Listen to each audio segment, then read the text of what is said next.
नमस्कार, आप सभी का बहुत बहुत आपका स्वागत है। अभिनंदन है। अभी हमारे साथ एक ऐसे कैंडिडेट हैं जो एयरफोर्स से आप रिटायरमेंट ले चुके हैं। रिटायरमेंट लेने के बाद फिर यूपी पीसीएस के इंटरव्यू तक पहुंचे हैं।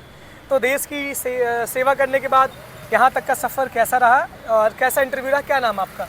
अखिलेश कुमार। अखिलेश कुमार। तो कौन सा अटेम्प्ट है आपका? ये मेरा थर्ड अटेम्प्ट है and first interview. Third attempt है। तो कैसा रहा इंटरव्यू? कितने देर तक इंटरव्यू चला? राम प्यारे सर के बोर्ड में था मेरा इंटरव्यू और अप्रॉक्स 25 मिनट लगभग रहा होगा मेरा। 25 मिनट तक चला? 25 मिनट 20 से आई थिंक 25 मिनट मेरा 20 से 25 मिनट चला है। काफ़ी देर तक। और मैंने सभी सवालों के जवाब दिए। सभी सवाल का जवाब? एक दो सवाल में मैंने उनको सॉरी बोला क्योंकि उन्होंने काफ़ी डीपली पूछे थे, तो उनका मैंने छोड़ के बाकी सारे मेंबर बहुत खुश थे मुझसे। अच्छा, इस बार सिलेक्शन भी हो जाए आपका। मतलब मैं जो चाह रहा था कि वहाँ पे कोई घबराहट ना हो और किसी तरह की कोई प्रॉब्लम ना हो, तो ऑलमोस्ट लगभग मैंने सारे सवाल के जवाब। ये बहुत शानदार रहा आपका इंटरव्यू।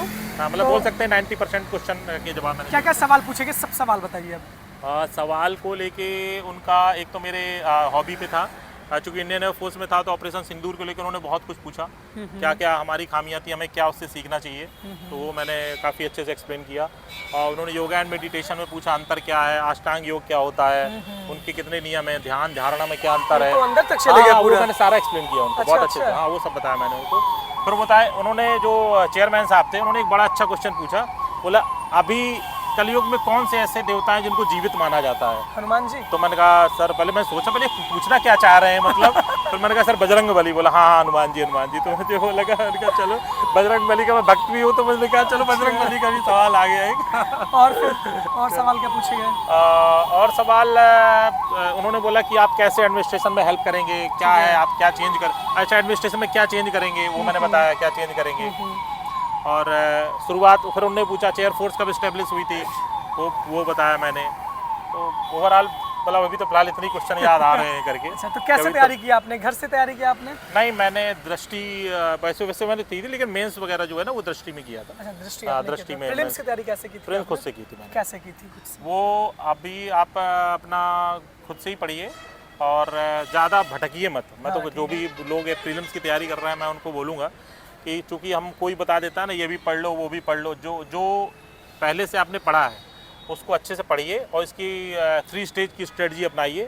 पहला है कि आप जो पढ़ रहे हैं, फिर आप समझिए कि उसको आपको टेस्ट भी करना है, केवल पढ़ना नहीं है, तो आपको टेस्ट भी करना है।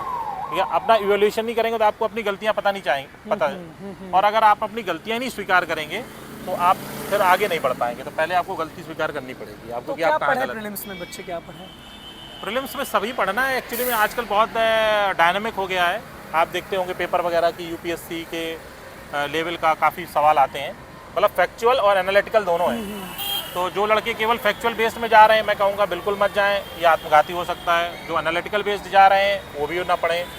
तो आपको दोनों पढ़ना पड़ेगा। पहले आप कॉन्सेप्ट क्लियर करिए जो न्यू कमर्स हैं, और उसके बाद आप शॉर्ट नोट बनाइए अपने खुद के। कॉन्सेप्ट कहाँ से क्लियर करें? वो कौन सी बुक पढ़ें, कहाँ? देखिए आजकल बहुत आसान है, आपको कुछ नहीं करना है। आप AI की मदद थोड़ा सा आप देखिए ना, टेक्नोलॉजी कहाँ जा रही है। आप वही कन्वेंशनल अगर सोचते रहेंगे ना कि नहीं हम ये बुक की मदद ले लें या वो कर लें, आप एक बार बुक पढ़ लीजिए, अपने खुद के नोट्स बना लीजिए, फिर जो डाउट आ रहे हैं उसमें आप अपना AI वगैरह के कोई टूल वगैरह का इस्तेमाल करिए, गूगल का इस्तेमाल करिए, और करके आप उसको बनाइए। मतलब आप खुद से सवाल बनाना सीखें। आपको आना चाहिए कि इसमें क्या क्या सवाल बन सकते हैं, बजाय कि आपके सवाल आपको मतलब परेशान करे। तो मेरे मतलब है कि आप खुद से आपको वर्क करना पड़ेगा। स्टैंडर्ड बुक आपने क्या क्या पढ़ा है?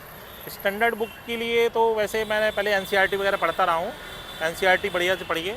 NCERT पढ़ने के बाद फिर आप जो घटना चक्र है, घटना चक्र जो पूर्वालोकन होते हैं उनको ठीक से पढ़िए, और उनको आप जो उनके एक्सप्लेनेशन है, लोग क्या करते हैं क्वेश्चन आंसर कर लिए बस हो गया, लेकिन नहीं होगा ना। आप एक्सप्लेनेशन करिए और उसको आप एक जगह ना पूरा बाकायदा बना लीजिए किसी उसमें कि कैसे कैसे क्या करके मुझे करना है रिवाइज।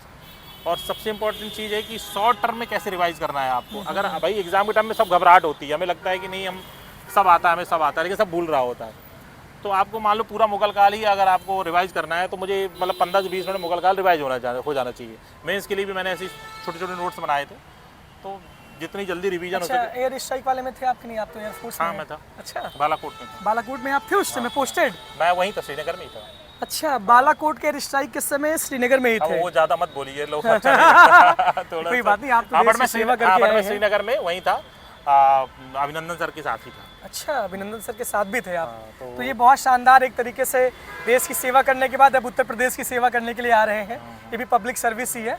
और जो देश के जवान होते हैं वो हमेशा से देश के प्रति समर्पित रहते हैं और उत्तर प्रदेश लोक सेवा आयोग में भी आपका सिलेक्शन हो। Thank you so much. यही कामना है। चलिए, और मिलेंगे आपसे फिर सिलेक्शन के बाद। Thank you.